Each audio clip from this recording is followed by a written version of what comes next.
Genesis chapter 38, verses 1 through 30. Si Judah at si Tamar. Nang panahon ding iyon, humiwalay si Juda sa mga kapatid niya at doon nanirahan kasama ni Hira na taga-Adulam.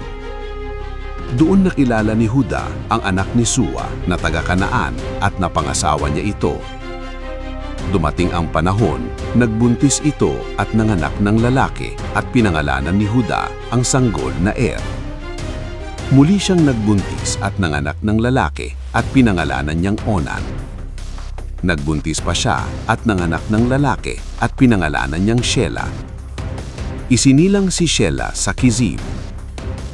Si Tamar ang napili ni Juda upang maging asawa ng kanyang panganay na si Er. Ngunit si Er ay naging suwail sa paningin ng Panginoon, kaya pinatay siya ng Panginoon.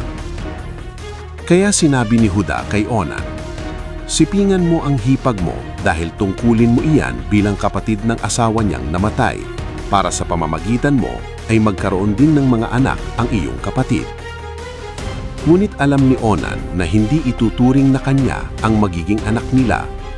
Kaya tuwing magsisipin sila ni Tamar, itinatapon niya sa labas ang kanyang binhi upang hindi siya magkaanak para sa kanyang kapatid.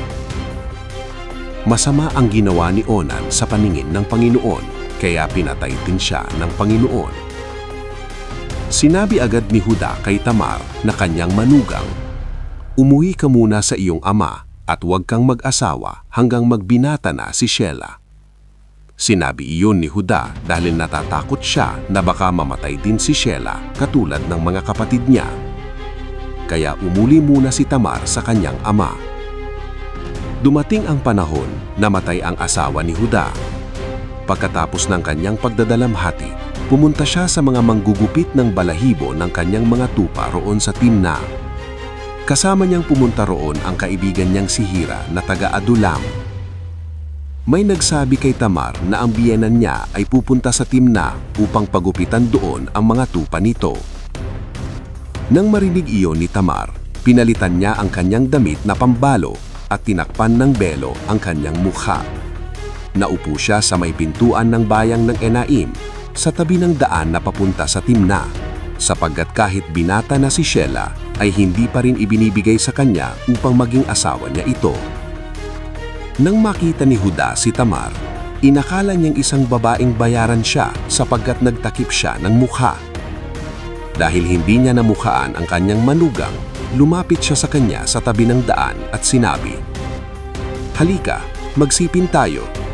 Sumagot si Tamar, "Ano ang ibabayad mo upang magsipin ako sa iyo?" Sinabi ni Juda, "Bibigyan kita ng batang kambing mula sa aking mga hayop." Sumagot si Tamar, "Papayag ako kung may ibibigay ka sa akin upang makatiyak ako na babayaran mo ako hanggang maipadala mo na ang kambing." Nagtanong si Juda, "Ano ang garantiya na gusto mo?" Sumagot si Tamar, "Ibigay mo ang iyong pantatag at ang tali nito, pati ang tungkad na hawak mo." Kaya ibinigay ni Juda ang mga ito at nagsipin sila at nabuntis si Tamar. Nang umuwi si Tamar, tinanggal niya ang takip ng kanyang mukha at muling isinuot ang kanyang damit na pambalo. Hindi nagtagal, ipinahatid ni Juda ang batang kambing sa kaibigan niyang si Hira na taga-Adulam upang kunin ang mga bagay na ibinigay niya sa babae bilang garantiya. Ngunit hindi niya ito nakita. Nagtanong si Hira sa mga taga-Enaim kung nasaan na ang babaeng bayaran na nakaupo sa tabi ng daan. Ngunit sumagot ang mga tao na wala namang kaming nakitang ganoong babae rito. Kaya bumalik si Hira kay Juda at sinabi, "Hindi ko siya nakita," at sinabi ng mga tao na wala namang daw babaeng bayaran doon. Sinabi ni Juda, "Hayaan na lang natin na itago niya ang mga ibinigay kong gamit sa kanya dahil baka pagtawanan pa tayo ng mga tao na naghahanap tayo sa wala." Ganun pa man, pinahatiran ko naman siya ng batang kambing, ngunit hindi mo naman siya makita roon. Pagkalipas ng 3 buwan, nabalitaan ni Juda na ang manugang niyang si Tamar ay nagbenta ng dangal at nabuntis ito. Kaya sinabi ni Juda, "Ilabas siya at sunugin." Ngunit nang ilalabas na si Tamar, ipinasabi niya kay Huda, "Narito ang pantatak, panali, at pati ang tungkod. Ang may-ari ng mga ito, ang ama ng sanggol na nasa sinupunan ko. Kilalanin niyo kung kanino ito." Nakilala ni Huda na kanya ang mga gamit na iyon, kaya sinabi, "Wala siyang kasalanan. Ako ang nagkasala dahil hindi ko pinayagang mapangasawa niya ang anak kong si Shelah." Hindi na muling sumiping si Huda kay Tamar. Nang malapit ng mga anak si Tamar, nalaman niyang ang sanggol na nasa kanyang sinupunan ay kambal. At nang nanganganak na siya, lumabas ang kamay ng isang sanggol. Tinalian ito ng manghihilot ng taling pula upang malaman na ito ang unang isinilang. Ngulit ipinasok niyang sanggol ang kamay nito at ang kakambal niya ang unang lumabas. Sinabi ng manghihilot, "Nakipag-unahan kang lumabas," kaya pinangalanan ng sanggol na Perez. Pagkatapos, lumabas din ang kakambal na may taling pula sa kamay at pinangalanan siyang Zerah. Huwag mong ipagkait ang nararapat, ngunit ipinagkait. At may isang buhay na naiwan sa gitna ng katahimikan. Hindi niya ibinigay ang nararapat na karapatan, ang karapatang para sa kanya. At ang katahimikan, sumisigaw ng katarungan. Ilabas siya at sunugin. Mabilis ang hatol, walang tanong, walang pakikinig. Ngunit may inilabas na nakatago. Isang tanda, isang patunay, isang katotohanang hindi maitatanggi.